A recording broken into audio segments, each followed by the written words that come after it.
வணக்கங்க. we are talking about team Jesus.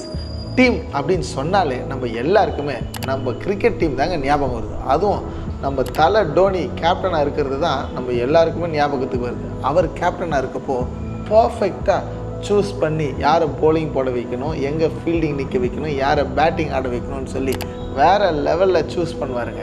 ஒரு டீம்னுடைய கேப்டனுக்கு தான் அந்த டீம் மெம்பர்ஸை சூஸ் பண்ணுறதுக்கு பவர் இருக்குங்க. இன்றைக்கி கூட we are talking about team Jesus. இந்த டீம் ஜீசஸில் நீங்கள் இருக்கீங்க அப்படின்னு நீங்கள் நம்புனீங்கன்னா, ரிமெம்பர், நீங்களாம் முடிவு பண்ணதுனால அந்த டீமில் நீங்கள் இல்லை, அந்த டீம்னுடைய கேப்டன் ஜீசஸ் முடிவு பண்ணதுனால தான் நீங்கள் அந்த டீமில் இருக்கீங்க. வேதவசனத்தில் ஜீசஸ் சொல்கிறாரு, நீங்கள் என்னை தெரிந்து கொள்ளவில்லை, நான் உங்களை தெரிந்து கொண்டேன், நீங்கள் போய் கனி கொடுக்கும்படிக்கும் உங்கள் கனி நிலைத்திருக்கும்படிக்கும் நான் உங்களை ஏற்படுத்தினேன்னு சொல்கிறாருங்க. நம்ம எல்லாருமே டீம் ஜீசஸில் இருக்கிறது ஏதோ நம்முடைய தகுதினால இல்லைங்க, அவர் நம்மளை சூஸ் பண்ணியிருக்கிறதுனால தான்.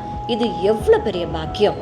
இன்றைக்கி உங்களுடைய லைஃப்னுடைய எல்லா டிசிஷன்ஸையும் இந்த கேப்டனுடைய ஆலோசனையின்படி நீங்கள் எடுக்கும் பொழுது your team will always win. Have a nice day.